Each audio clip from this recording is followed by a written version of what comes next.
Good morning and good afternoon, everyone. Thank you for giving us this opportunity to share our work of trauma healing among refugees living in Kakuma Refugee Camp. Today, here at Stony Run Friends Meeting, I invite you to journey with us into the lives of people who have survived war, displacement, and loss, yet continue to demonstrate extraordinary courage and resilience. Today, Kakuma Refugee Camp is located in northwestern Kenya, is a home of hundreds of thousands of refugees who have fled conflict, persecution, violence from countries such as Sudan, South Sudan, Democratic Republic of Congo, Burundi, Somalia, Ethiopia, and other countries. Brethren, behind every shelter is a story of survival. Many refugees did not choose to leave their homes. They were forced to flee because of war and insecurity. They left behind homes built over generations, farms that fed their families, schools where their children dreamed for better future, and communities that gave them a sense of belonging. Many also left behind loved ones whose fate remains unknown. Although they have found physical safety, many continue to carry invisible wounds.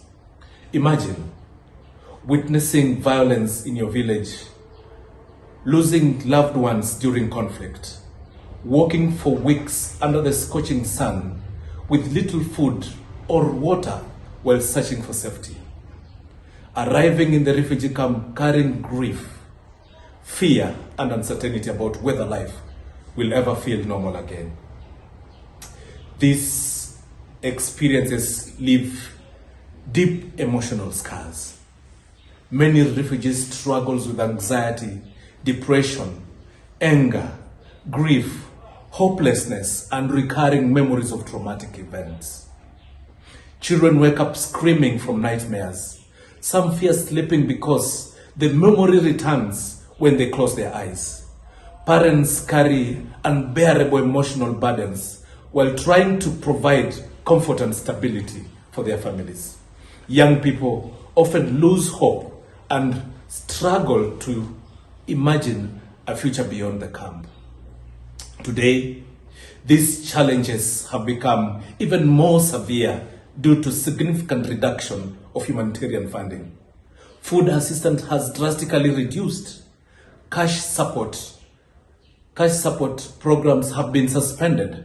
Many health facilities are struggling to maintain essential medical services and medicine.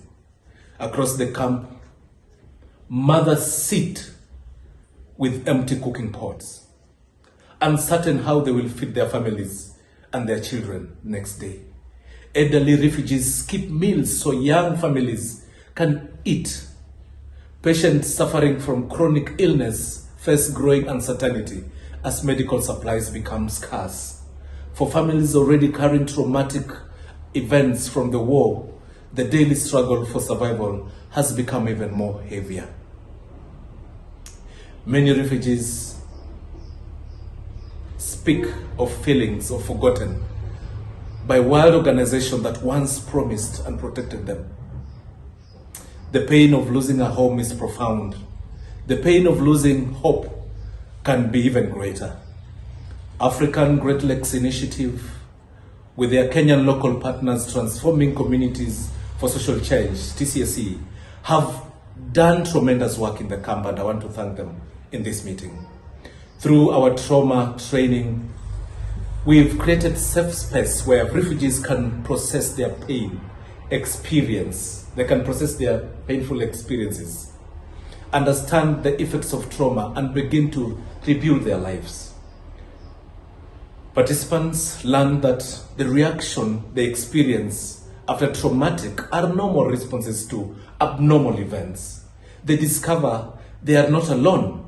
They learn practical tools to cope with emotional pain, restoring relationship, and regain hope. Friends, allow me to share this story. a South Sudanese woman arrives at one of her trauma healing workshops, carrying years of grief. During conflict, she lost her husband and became separated from some of her family relatives while fleeing to Kenya. For years, she suffered in silence. She rarely interacted with others and felt overwhelmed by sadness and fear. Some days she could remain inside her shelter, unable to find strength to engage with the community around her in Kakuma too. Her children watched their mother struggle while she quietly carried the pain alone. During the workshop, she found courage to share her story for the first time. After listening to others who had experienced similar losses, she realized she was not alone. At the end of the training, she said, "For many years, I believed my life ended when I lost my husband and everything. Today, I feel like I have started living again. I have learned that my pain does not have to control my future." Today, the lady, she's actively supports a women sewing project in Kakuma Friends Church, where other struggling women are struggling with their loss and grief as they continue healing from trauma. Her healing became a source of healing for others. Another participant was a young man who fled violence in South Sudan. He arrived in Kakuma refugee camp with anger, withdrawn and unable to trust people. The trauma he experienced had isolated him from friends and community members. He carried memories that haunted him daily and believed that no one could understand the pain he endured. During the workshop, he learned about the effects of trauma and how unresolved pain often appears as anger and conflict. As he participated in discussions and healing exercise, he gradually opened up about his experience. At the closing session, he shared these words: "I came here carrying anger and hatred. I thought nobody could understand what I had been through. Today, I live knowing that healing is possible. I have found hope again, and I want to help others too to find their healing."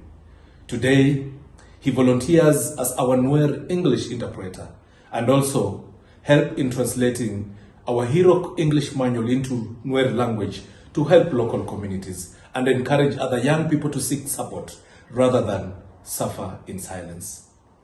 Friends, these stories remind us that trauma healing is not simply about addressing pain. It is about restoring dignity, rebuilding relationships, and helping people discover hope and purpose in life. One of the most powerful aspects of our work is creating space where people can tell their stories without fear or judgment. When people listen to one another, something remarkable happens. Isolation is replaced by connection within the community. Fear is replaced by understanding your own pain and others people's pain.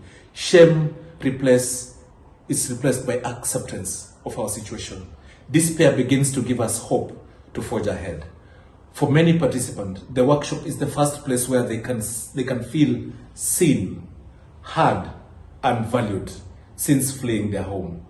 Participants leave our workshop not only with personal healing, but also with the skills to support others in their families and communities. This creates a ripple effect that extends far beyond a single training session.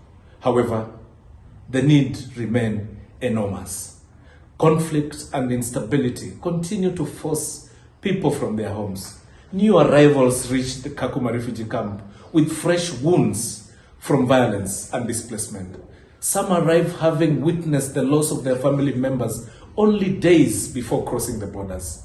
Others arrive exhausted, hungry, and emotionally shattered. The demand for trauma continues to grow and resources are limited. Behind all these statistics are real people.